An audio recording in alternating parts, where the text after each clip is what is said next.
every person who's a fan of hip hop might feel like hip hop is about something different, right?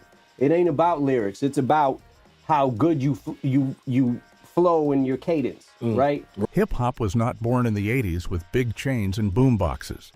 It was secretly built in the 70s, using a handful of funky songs that most people have never even heard of. One of these tracks was so powerful, its beat was used in over 1,000 different songs. We're digging up the original blueprints to show you how it was all made. 1. James Brown, Get Up, I Feel Like Being a Machine. Get up, get on up, get up, get on up, stay on the scene, get on up like a machine. If you had to name one person the godfather of hip-hop, it would have to be James Brown. He was not a rapper, but his music was the rich soil from which the entire culture grew. And no song shows this better than his 1970 funk monster, a track called Get Up, I Feel Like Being a Machine. This song is pure energy. It is not really about the lyrics. It is all about the groove. The horns are sharp, the guitar is choppy, and James Brown is grunting and shouting like a man on fire. But the real magic for future hip-hop DJs was hidden in the drum beat. You see, back in the early 70s in the Bronx, a DJ named Kool Herc had a revolutionary idea. He noticed that the dancers at his parties went craziest during the parts of the songs where most of the instruments dropped out, and it was just the drums playing a solo. He called these parts the breaks. So he got 2 copies of the same record, like Machine, and used 2 turntables. He would play the drum break on one record, and just as it was about to end, he would use his mixer to switch over to the other turntable and play the exact same break again. He could do this over and over, creating an endless loop of pure, raw rhythm. This technique was called the merry-go-round, and it was the birth of the breakbeat. This one simple idea is the foundation of all hip-hop music. It turned the turntables from a machine that just plays music into an instrument that creates music. And Machine was one of DJ Kool Herc's favorite records to use for this. Its driving, powerful drum beat was perfect for the b-boys, the breakdancers, to show off their best moves. James Brown created the funk, but DJs like Kool Herc took that funk and chopped it up into the building blocks of a whole new world. And if Machine was a building block, the next song was the whole foundation, a track that became the undisputed national anthem for an entire generation of street dancers. 2. Incredible Bongo Band, Apache.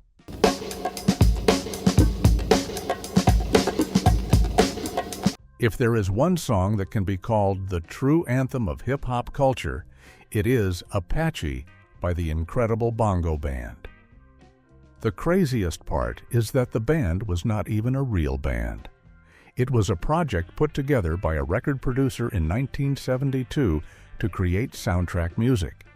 They recorded a cover of an old rock and roll instrumental, but they added one crucial element that changed everything: a long, thunderous bongo and drum solo right in the middle of the song. That percussion breakdown is, without exaggeration, one of the most important pieces of music ever recorded. DJ Kool Herc discovered it and started using it in his sets. The Apache break was long, it was heavy, and it was perfect for the b-boys. When that beat dropped, the dance floor would explode. Dancers would wait all night just for the DJ to play that one part of that one song so they could go all out with their most acrobatic moves. To put it mildly, it became the ultimate b-boy battle track. The sound of that break is legendary. It has been sampled hundreds, if not thousands of times by everyone from the Sugar Hill Gang and LL Cool J to Nas and Moby. It is the sound of the old school Bronx. The thing nobody tells you is that for many years, the musicians who played on the track had no idea how famous their work had become. The drummer, Jim Gordon, and the percussionist, King Arison, just thought it was another recording session. Little did they know they had created a rhythm so powerful it would fuel a global culture for the next 50 years. Another rock band from England also made a song with a crazy drum break that became a DJ favorite, even though it was about a conflict from long ago. 3. Babe Ruth, the Mexican. Sam is nothing, and David Crockett too. When I takes the Alamo, the first to go is you. Hip-hop DJs in the Bronx were famous for having deep and diverse record collections. They were not just playing funk and soul. They would look anywhere and everywhere for the perfect beat. This brings us to a British progressive rock band named Babe Ruth. In 1972, they released a song called The Mexican, a wild and dramatic track that tells a story about a conflict in Mexico. The song is a strange mix of hard rock guitar, Latin rhythms, and even a quote from a classic movie score. But the DJs did not care about all that. What they cared about was a section in the middle of the song where the heavy guitars drop out, and it is just a funky bass line and a driving cowbell-heavy drum beat. This break was tough. It had a gritty street feel that the crowds loved. A famous DJ from the Bronx named Grandmaster Flash was one of the first to champion this record. He would use his quick mixing skills to cut back and forth between the Babe Ruth break and other records, creating a whole new high-energy soundscape. What is so amazing about this is how it shows the open-mindedness of early hip-hop. Here was a record from a British rock band that had nothing to do with New York City. But because it had a killer beat, it was welcomed into the culture. It became a Bronx party classic, a b-boy favorite right alongside James Brown and Apache. It proved that a dope beat is a dope beat, no matter where it comes from. This spirit of digging for unexpected sounds is at the very heart of DJing. But sometimes the most legendary beats come from the most obscure places, like a forgotten B-side from a singer no one remembers. 4. Melvin Bliss, Synthetic Substitution. Synthetic substitution has taken over this land. There's no one to blame. Some breakbeats are famous because they are loud and powerful. Others are famous because they are just so clean and perfect for rapping over. And then there is the drum break from a song called Synthetic Substitution by a soul singer named Melvin Bliss. This might be the most sampled drums beat of all time. The song itself is a deep soul track from 1973, but about 2 minutes in, there is a short, simple, and absolutely perfect 8-bar drum solo. The beat, played by the legendary drummer Bernard Pretty Purdy, is crisp, funky, and has this incredible swing to it. For hip-hop producers, finding this break was like a gold miner striking the mother lode. It was the perfect canvas to build a track on. You could loop it, chop it up, and it always sounded amazing.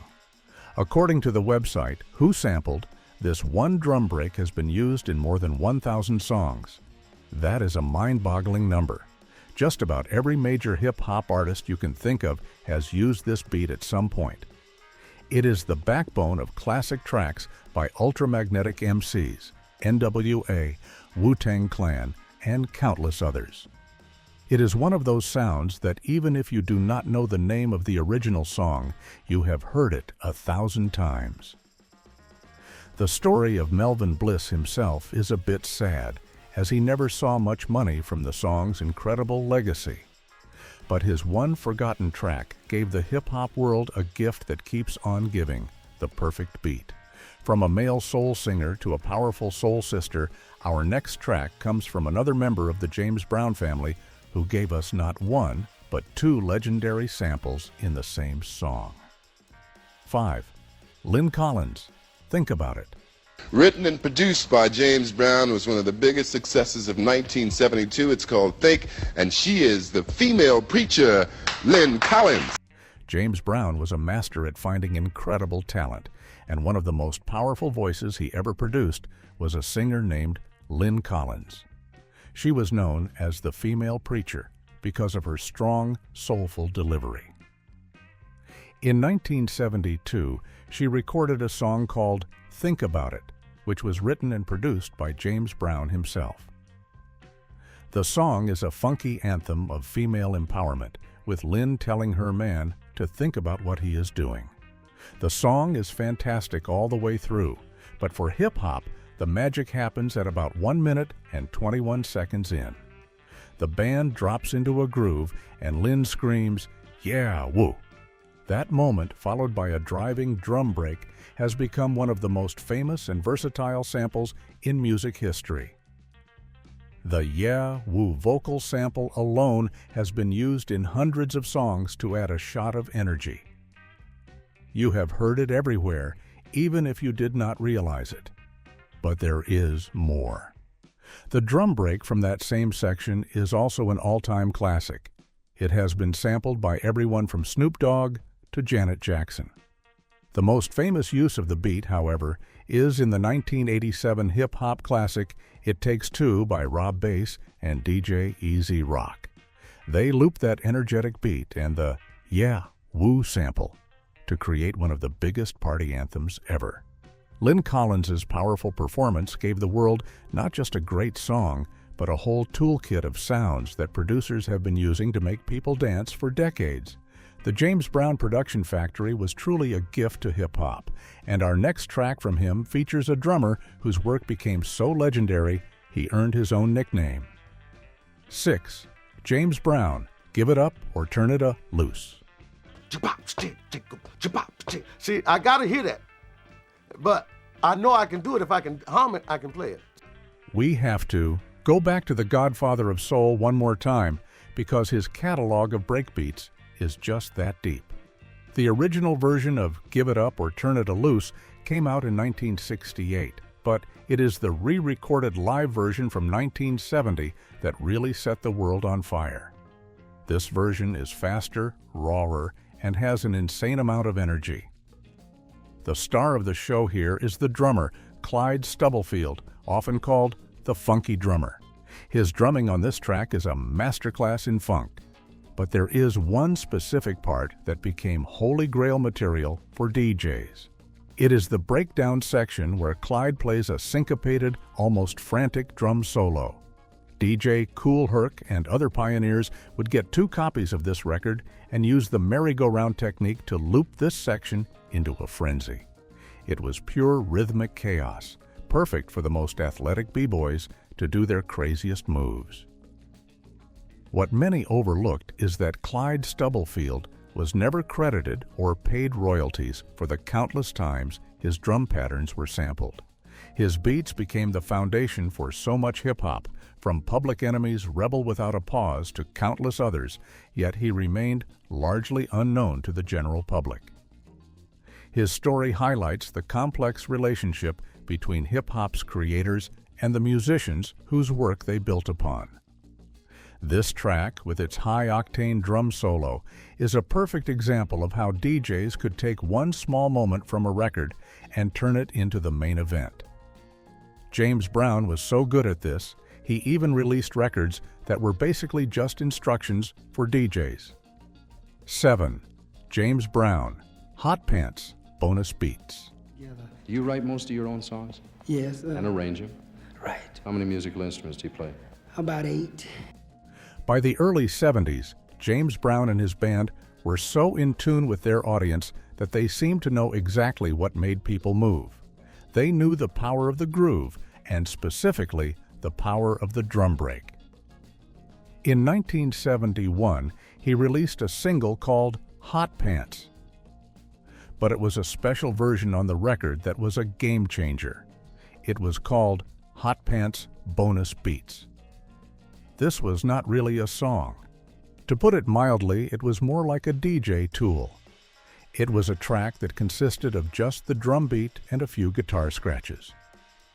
It was James Brown essentially saying to the DJs, "Here, I know you love the breakdown parts of my songs, so here is one for you to use."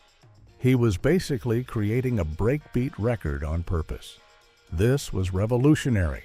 It was a producer understanding and catering directly to the emerging DJ culture in New York. This track was a roadmap, It showed DJs and future producers how to isolate the rhythmic elements of a song.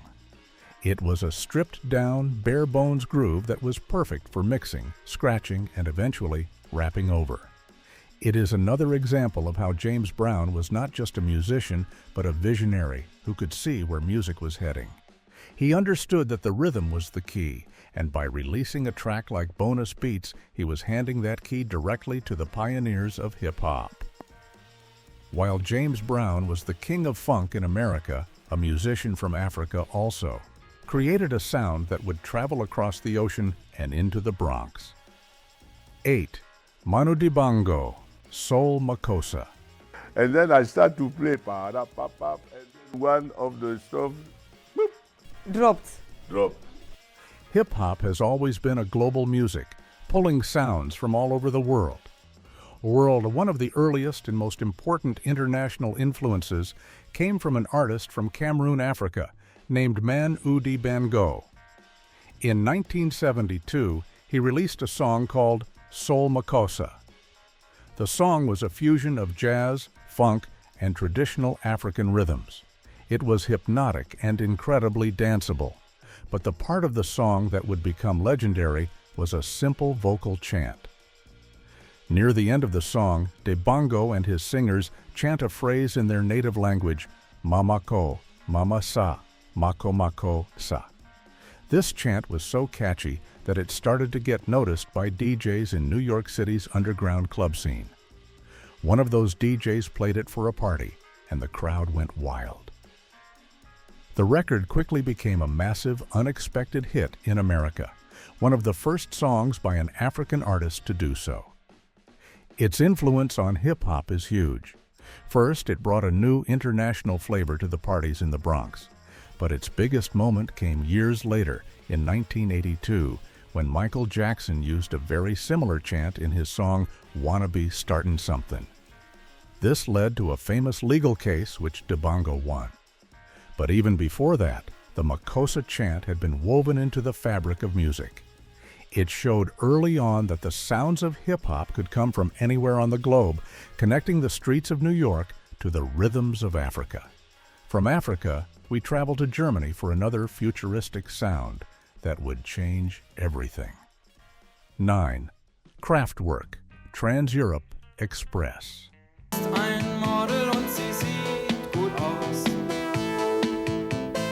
It might seem strange to think that a group of 4 German guys who dressed like robots and made electronic music could have a massive impact on hip-hop, but that is exactly what happened. The group was called Kraftwerk, which means power station in German. In 1977, they released an album and a song called Trans-Europe Express. The song was a hypnotic, chugging electronic track that was meant to sound like a train traveling across Europe. It was built on synthesizers and drum machines with a cold, robotic precision. Now, picture the legendary Bronx DJ, Afrika Bambaataa. He was known for playing the funkiest records, but he was also known for his incredibly futuristic taste. Someone gave him a copy of Trans-Europe Express, and he was blown away. He started playing this strange, robotic German record for his crowds in the Bronx, right alongside James Brown and Chic. The people loved it. The mechanical beat was perfect for breakdancing, and it sounded like nothing else on the planet. This was a pivotal moment. Bambaataa took the main melody from Trans-Europe Express and combined it with a drum machine beat to create his own masterpiece, Planet Rock.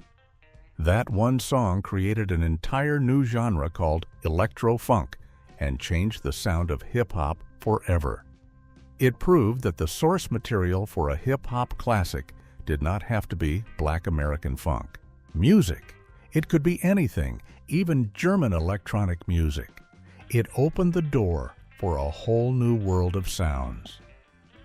Before the beats got robotic, however, rhyming itself had roots in a much older, funnier tradition. 10. Pigmeat Markham, Here Comes the Judge. yeah, he's a total swing. Just about ready to do that thing. I don't want no tears, I don't want no lies. Above all, I don't want no alibis. Okay, this one is a bit of a time traveler, but it is too important to leave out. The song Here Comes the Judge was first a hit in 1968, but its influence was felt all through the 70s and beyond, especially after it was re-released. It was performed by a comedian named Pigmeat Markham, who was a famous performer on the black entertainment circuit for decades.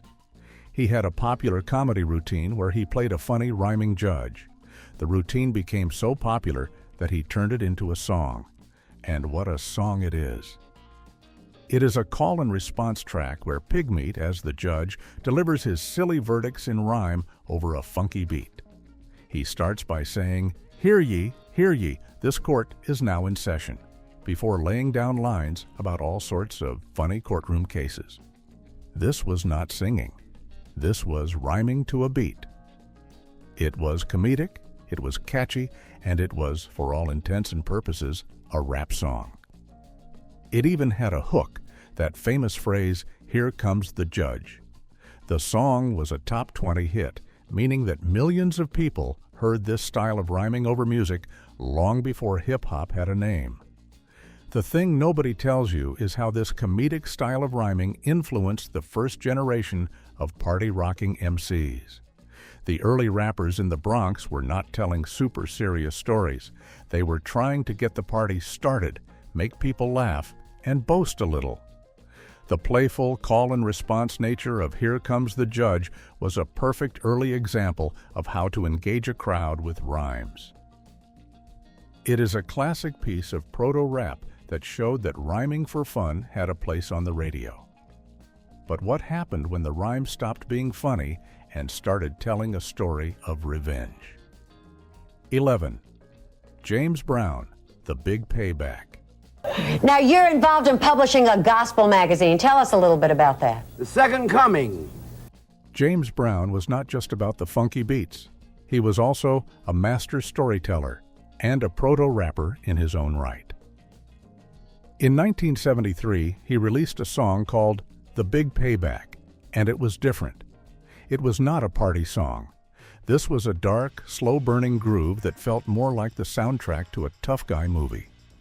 The song is over 7 minutes long, and for most of it, James Brown is not singing.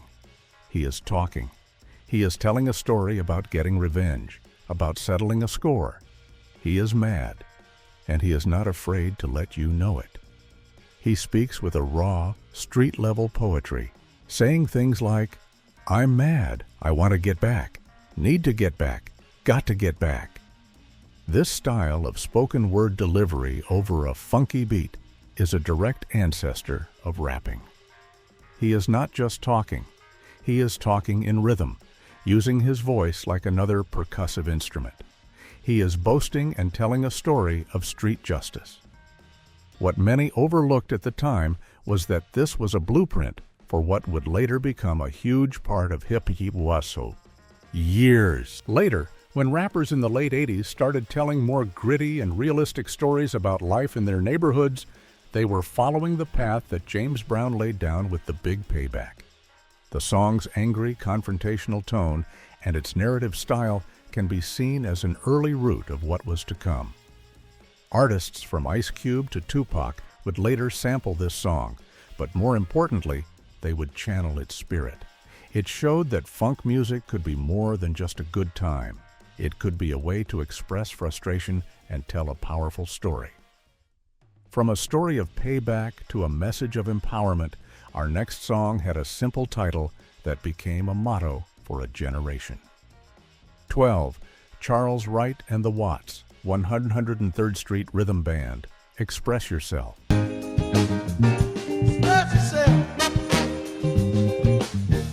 In 1970, a funk and soul band from Los Angeles called Charles Wright and the Watts, 103rd Street Rhythm Band, released a song with a simple, powerful message called Express Yourself.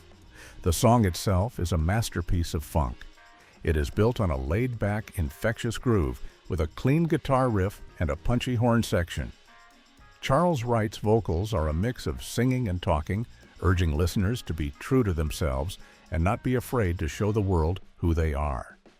The song was a big hit, a positive anthem during a time of social change, but its second life in the world of hip-hop is what makes it legendary.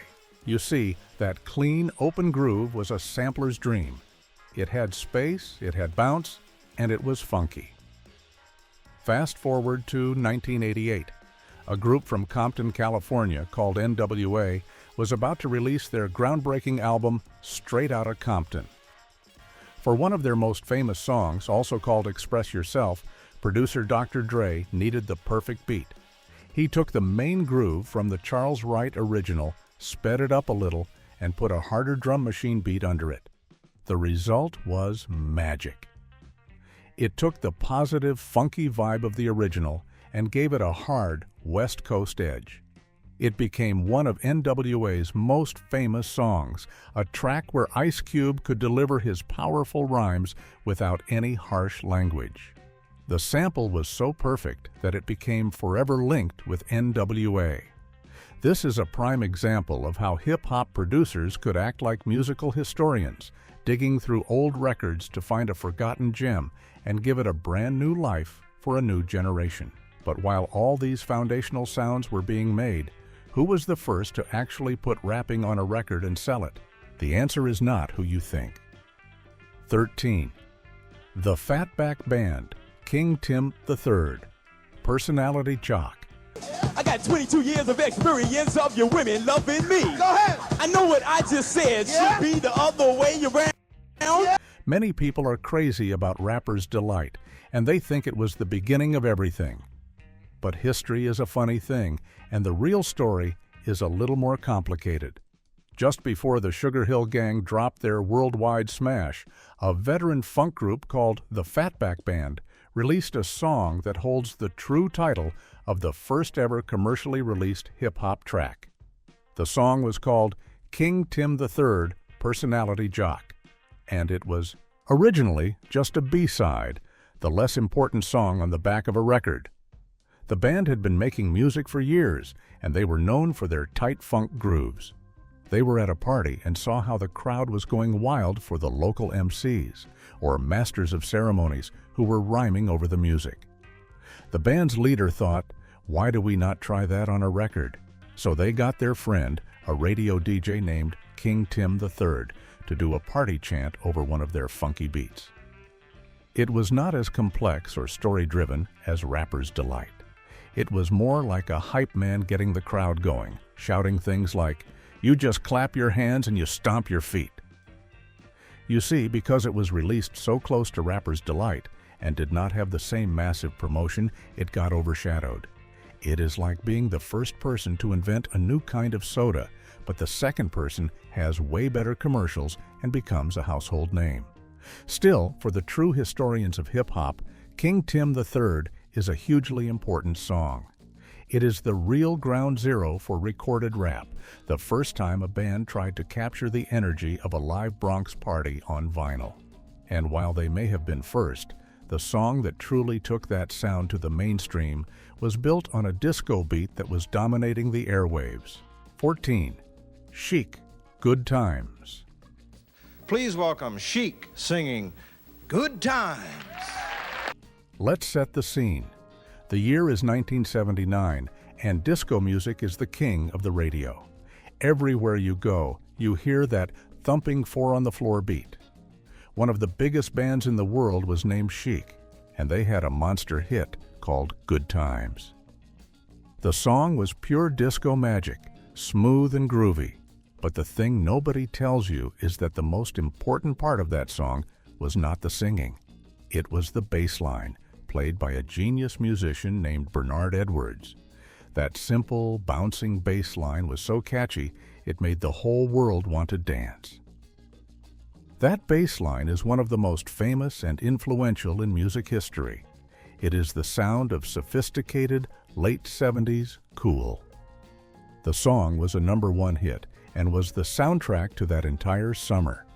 But what the band did not know was that their elegant disco creation was about to become the engine for a brand new kind of music that was bubbling up from the streets. The incredible groove of Good Times was so powerful and clean that it was almost begging to have someone talk over it. The bass line and the sparse instrumental breaks were a perfect open space. A record producer in New Jersey heard this and had an idea that would change music forever. She decided to take that ultra-popular disco beat and put a group of rhyming kids from the neighborhood on top of it. The result was a nearly 15-minute-long song that would introduce the world to hip-hop. 15. The Sugar Hill Gang, Rapper's Delight. I said a hip hop. Yes. The hip hop. Why did that occur to you? Why did you use those words? Because it was new. This is the one. The song that took hip-hop from the parks and parties of the Bronx and blasted it onto radios all across the globe. A producer named Sylvia Robinson heard the bass line from Chic's Good Times and knew it was the perfect vehicle for this new rhyming style she was hearing about. The legend goes that she found a guy named Big Bank Hank working at a pizza place and asked him to join her new group, the Sugar Hill Gang. Along with Wonder Mike and Master G, they recorded Rapper's Delight. The song was an absolute phenomenon.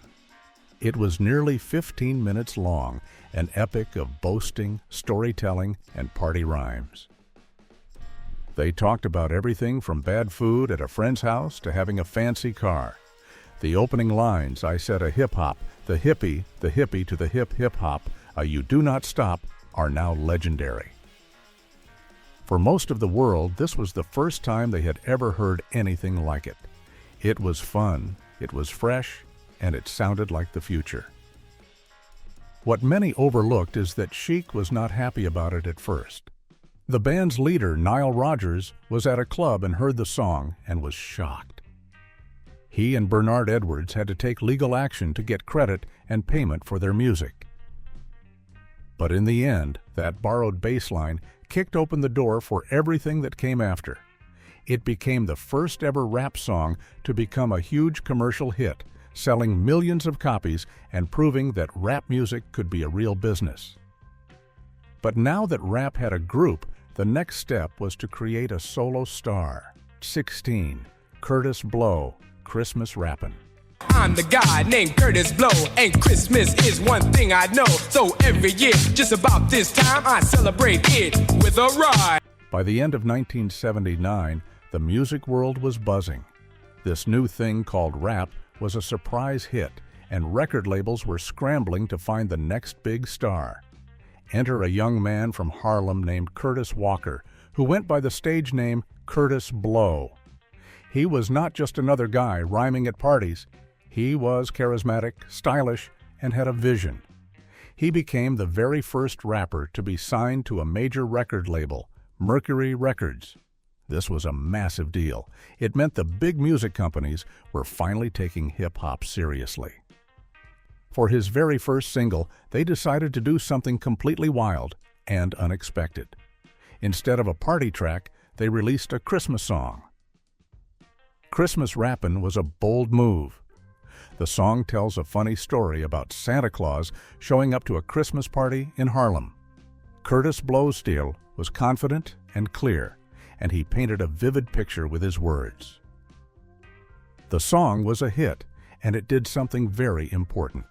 It proved that a solo rapper, a single personality, could carry a song and become a star. He was not just a voice in a group, he was the show. What is really incredible is that this song is still played every holiday season. It became a Christmas classic, right up there with the old carols.